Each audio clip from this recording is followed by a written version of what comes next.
Assalamualaikum warahmatullahi wabarakatuh. Banyak kalangan umat sekarang yang mereduksi politik, terutama ketika berkaitan dengan isu nasionalisme dan partai Islam. Seolah-olah dua isu tersebut merupakan dua hal yang bertentangan. Padahal ketika melihat sejarah tidak demikian. Pada kenyataannya sekarang, orang yang pro terhadap Megawati biasanya begitu mendewakan Soekarno.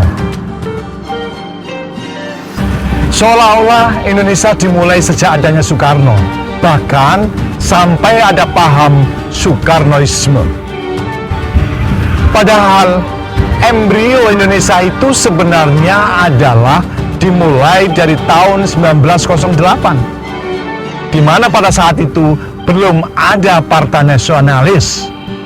Pada tahun itu, melalui para kiai, akhirnya partai-partai Islam kemudian berani melawan kolonialisme. Sebagaimana saat itu berdiri Syarikat Dagang Islam yang kemudian berubah menjadi Syarikat Islam, sehingga kemudian berubah menjadi Partai Islam yang mula-mula digagas oleh Haji Umar Said Tjokro Aminoto.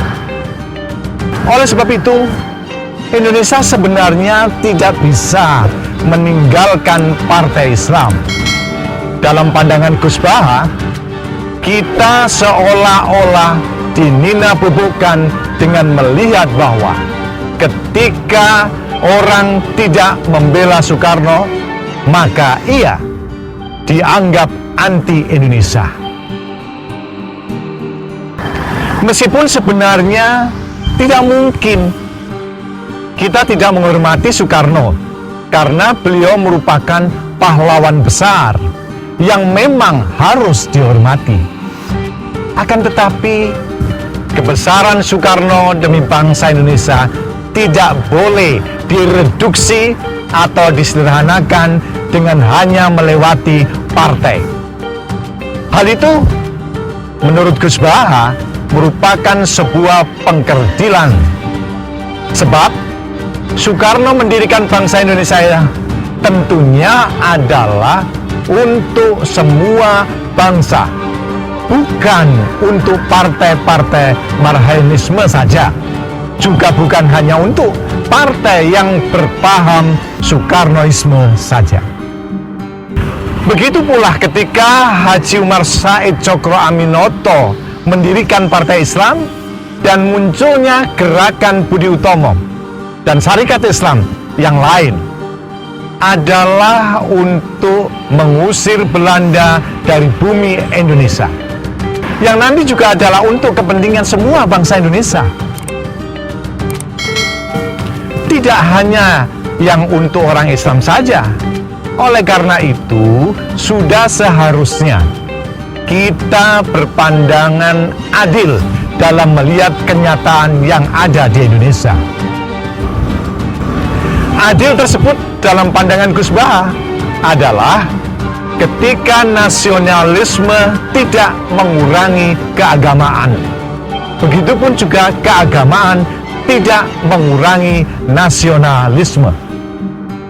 Persoalannya, nasionalisme dan keagamaan kini telah dikerdilkan secara politik. Banyak orang yang kini telah membedakan, kalau tidak nasionalis, ya agamis. Kalau tidak agamis, ya nasionalis. Gus Baha sangat menyaksikan hal demikian. Opo nek nasionalis terus ra wajib sholat? Opo nek religius terus ra wajib nasionalis? Apa kalau sudah nasionalis tidak wajib sholat? Apa kalau sudah religius tidak wajib nasionalis? Sentil Gus Baha. Hal itulah yang disebut Gus Baha sebagai pengkerdilan secara publik. Berangkat dari itu, Gus Baha sangat bangga ketika pada Hari Kebangkitan Nasional tanggal 20 Mei lalu selalu digaungkan di televisi bahwa kebangkitan Indonesia dimulai pada tahun 1908. Hal itu sangat penting karena agar mereka yang sok Soekarnoisme agar tidak mereduksi Bung Karno hanya milik mereka sendiri. Dengan demikian, hal yang penting diingat juga adalah bahwa Islam adalah suatu agama yang paling sensitif terhadap penjajahan atau kolonialisme. Assalamualaikum warahmatullahi wabarakatuh.